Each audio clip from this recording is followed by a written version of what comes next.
Halo semuanya, kami mahasiswa dari Institut Manajemen Wiwata Indonesia akan mempresentasikan tentang setup and planning issues dalam pendirian usaha. Video ini dibuat untuk melengkapi tugas UTS Prinsip-prinsip Manajemen dengan dosen pengampu Ibu Mariati Tirtawiyata. Berikut adalah poin-poin yang akan dibahas pada pembahasan kali ini. Langsung saja kita mulai ke pembahasan yang pertama. Nah, yang pertama adalah mengidentifikasi peluang lingkungan dan keunggulan kompetitif. Peluang merupakan sebuah tren positif untuk berinovasi dan menetapkan sebuah nilai. Perusahaan perlu melakukannya dengan cepat, terutama dalam lingkungan yang dinamis, sebelum peluang itu hilang atau dieksploitasi oleh orang lain. Yang selanjutnya adalah keunggulan kompetitif. Keunggulan kompetitif adalah kemampuan perusahaan untuk memiliki kinerja yang lebih tinggi dan unggul daripada kompetitor lain. Ada 7 potensi peluang menurut Peter Drucker. Yang pertama, yang tidak terduga. Yang kedua, yang tidak sesuai. 3, kebutuhan proses. 4, struktur industri dan pasar. 5, demografi. 6, perubahan persepsi. Dan ke-7, pengetahuan baru. Langsung saja kita bahas materi tersebut satu persatu. Pertama, yang tidak terduga. Ketika situasi dan peristiwa tidak diantisipasi, peluang dapat ditemukan. Acara tersebut mungkin sukses yang tidak terduga, dengan kata lain berita positif, atau kegagalan yang tidak terduga, dengan kata lain berita buruk. Apapun itu, ini dapat memberikan peluang bagi pengusaha untuk dikejar. 2. Yang tidak sesuai. Ketika ada sesuatu yang tidak sesuai, itu menunjukkan inkonsistensi dan inkompatibilitas di jalan itu muncul. Hal-hal seharusnya dengan cara tertentu, tetapi sebenarnya tidak. Ketika kebijaksanaan konvensional tentang cara yang seharusnya menjadi tidak lagi berlaku untuk alasan apapun, peluang hadir. Pengusaha yang bersedia untuk berpikir di luar kotak, yaitu berpikir di luar pendekatan tradisional dan konvensional, mungkin menemukan kantong potensi keuntungan. Selanjutnya yaitu yang ketiga, kebutuhan proses. Apa yang terjadi jika teknologi tidak segera menghasilkan penemuan besar yang akan secara fundamental mengubah sifat dari beberapa produk atau layanan? Yang terjadi adalah munculnya kantong-kantong peluang wirausaha di berbagai tahapan proses. Seiring para peneliti dan teknisi terus berkarya untuk terobosan monumental. Karena lompatan penuh tidak mungkin, peluang berlimpah dalam langkah-langkah kecil. Poin keempat menjelaskan tentang struktur industri dan pasar. Ketika perubahan teknologi mengubah struktur industri dan pasar, perusahaan yang ada bisa menjadi usang jika mereka tidak selaras dengan perubahan atau tidak mau berubah.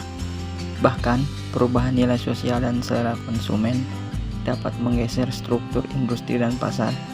Pasar dan industri ini menjadi sasaran terbuka bagi wirausahawan yang gesit dan cerdas.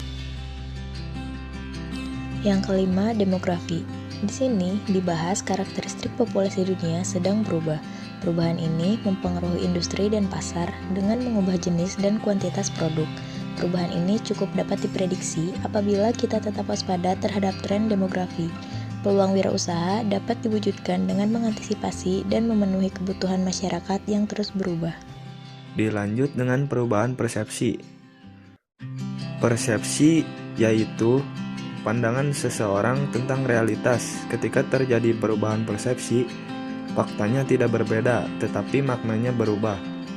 Perubahan persepsi menjadi inti profil psikografis orang, apa yang mereka hargai, apa yang mereka yakini, dan apa yang mereka pedulikan. Yang ketujuh ada pengetahuan baru. Pengetahuan baru adalah sumber peluang wirausaha yang signifikan. Meskipun tidak semua inovasi berbasis pengetahuan itu penting, pengetahuan baru menempati peringkat yang cukup tinggi dalam daftar sumber peluang wirausaha. Namun, dibutuhkan lebih dari sekedar memiliki pengetahuan baru. Pengusaha harus mampu melakukan sesuatu dengan pengetahuan itu dan untuk melindungi informasi hak milik penting dari para pesaing. Nah, setelah kita mengetahui 7 potensi peluang menurut Peter Drucker, selanjutnya kita akan membahas materi meneliti kelayakan usaha dalam lingkup ide. meneliti kelayakan usaha dalam lingkup ide. Penting bagi wirausahawan untuk meneliti kelayakan tempat usaha dengan menghasilkan dan mengevaluasi ide bisnis. Usaha kewirausahaan berkembang pada ide. Menghasilkan ide adalah proses yang inovatif dan kreatif.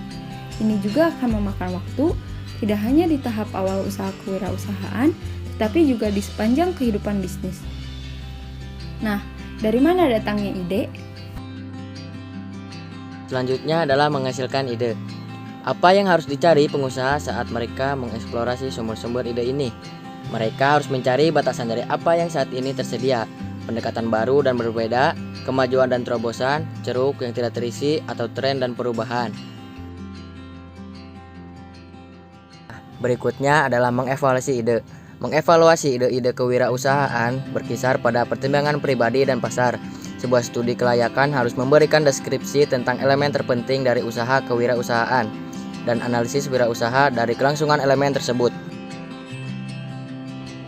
Selanjutnya, yang terakhir, meneliti kelayakan usaha pesaing.